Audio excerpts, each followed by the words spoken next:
Matthew Jarrett. He's an arts consultant launching the Charleston, Missouri Landmark Project. Good morning, Matthew. Hi, Fawn. Nice to speak to you. You too. Where you at?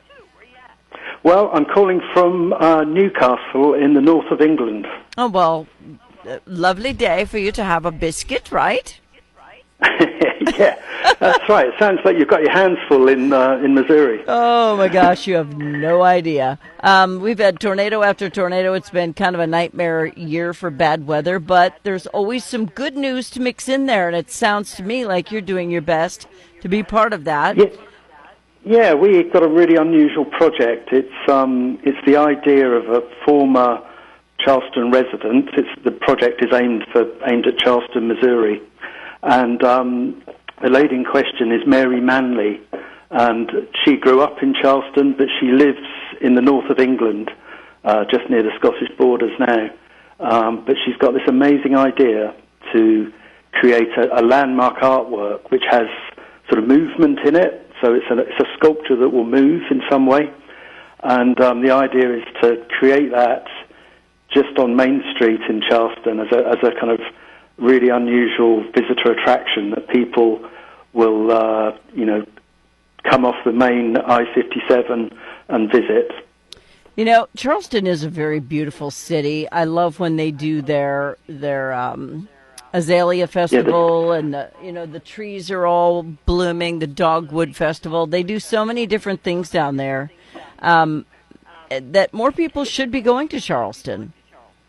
Absolutely. I mean, it's got beautiful architecture, the gardens and the plants are beautiful, and I think they had a record number of visitors at the festival this year. So hopefully at the festival next year, which I think normally happens in April, by then we'll have design proposals from a number of artists for this big sculpture project. Okay, so why are you so interested in it, Matthew?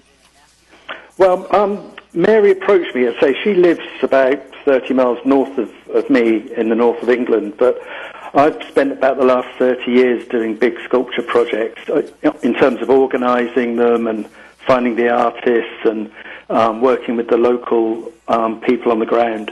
Okay. So I suppose I've got a bit of a track record in making these things happen.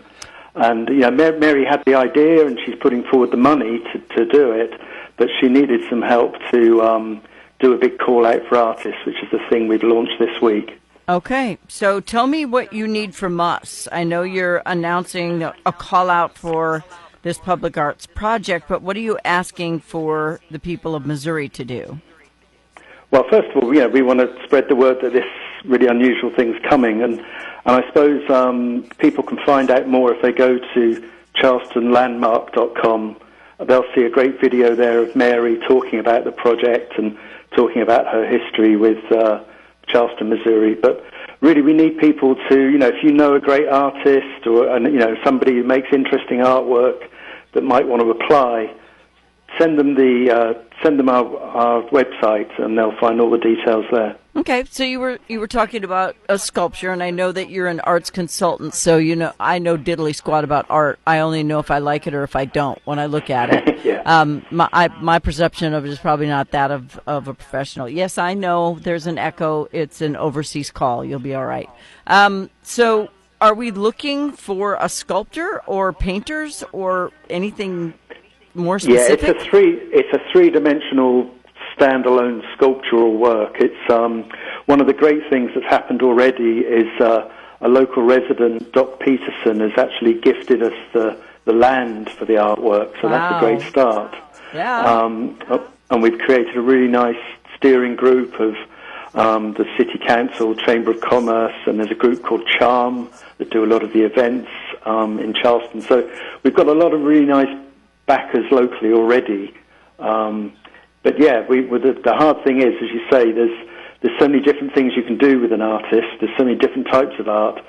Our job really is to find the best thing that meets Mary's brief, really. And that's the unusual thing. It's not just a sculpture. It's a sculpture that has some movement in it. And her idea is that, let's say it moves every hour. Maybe people come, they buy a coffee or an ice cream, and they wait to see the thing perform. Okay, so now you lost me. That's a different thing. How does art move? Well, sometimes it might be mechanical. It might move through the wind, but it could move with water. There's lots of different types of moving artwork, and actually, it's from my research, it seems like America has a lot of the best artists who make sculpture that moves. So I think we're hoping we're going to get some great applications. I'm telling you right now, if they have art that moves, I'm going down to Charleston to look at it. I mean, well, that's the definitely, idea. Yeah, it's something different. It's something. I guess it's going to be something unexpected. We'll also be creating a really nice park around it, so there'll be places to sit and a bit of a kind of focal point.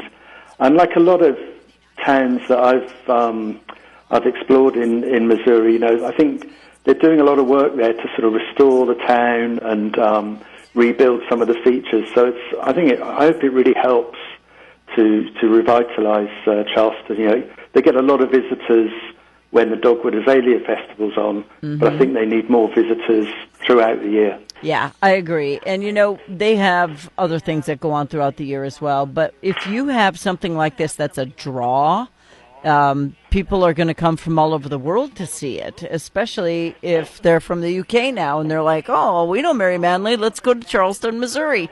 And I think they're going to be surprised at how it's, I don't want to say stuck in time because that sounds bad, but historical is a good word for it.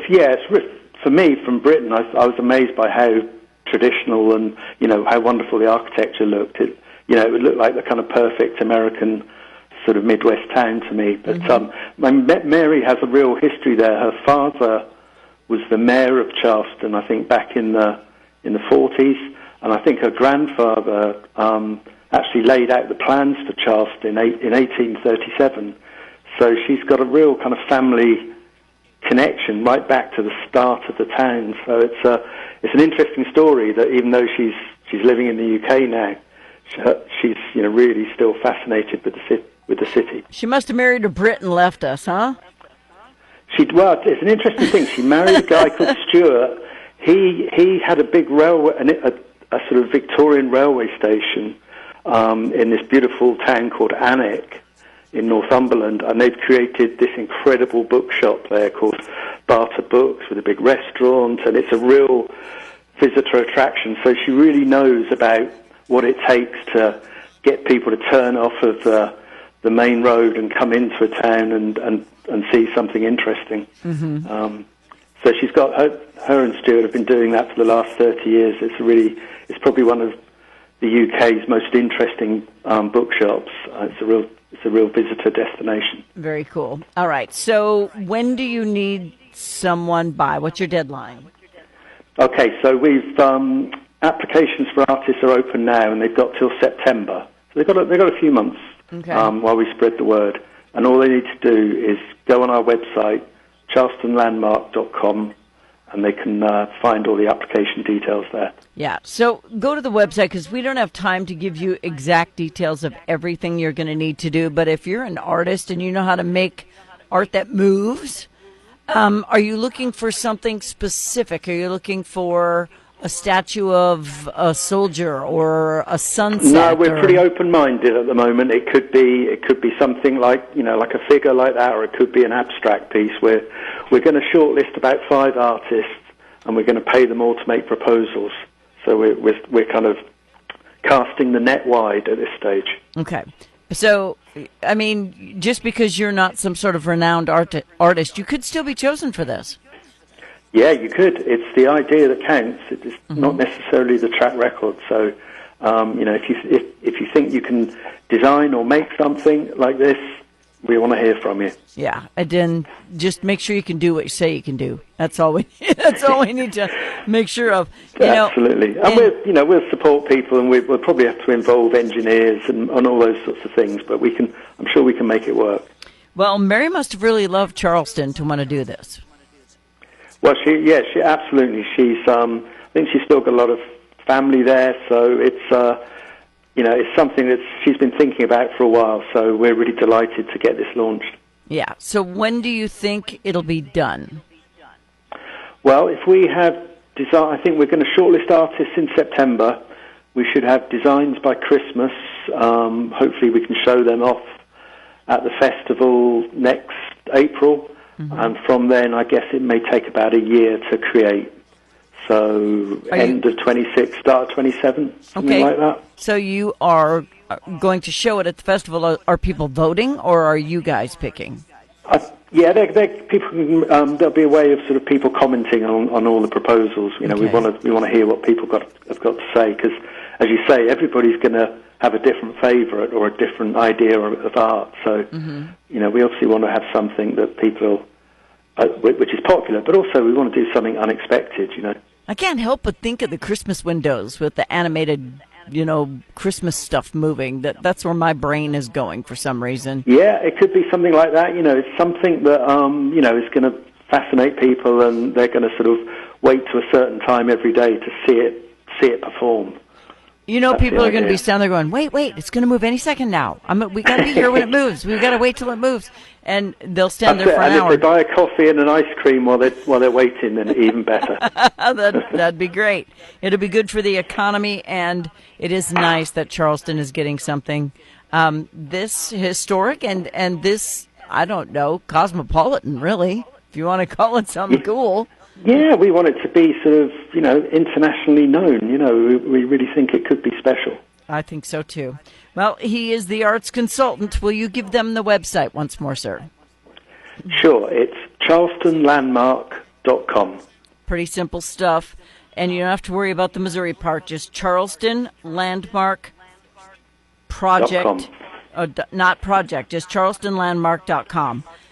That's the one. All right. See, me being able to hear myself echoing back is throwing me off a little bit. It's like singing in an auditorium. All right. Matthew Jarrett is over in the UK, as we call it, the UK, and he is helping Miss Mary Manley bring her dream to life in the city of Charleston, and I'm sure they are super excited about it. What kind of feedback have you gotten? Well, really good. We've put it out on, you know, Facebook and Instagram, and some of our local partners there have been reposting it, and it's all been really positive at the moment. You know, people are curious about what it's going to be. You know, people will, you know, probably, you know, keen to know what it looks like. But once we go through the design process, we'll be able to show off a number of proposals for people. But so far, it's been really positive. I'm really pleased. Me too, and I hope you get it done before 27, because I want to see it. I want to see it now. I want to know. So will you please reach out when you've chosen one so we can kind of give people an idea of what's to come? Yeah, sure. I'd love to speak again. All right. Thank you, Mr. Matthew Jarrett. He's arts consultant for the Charleston, Missouri Landmark Project for Mary Manley.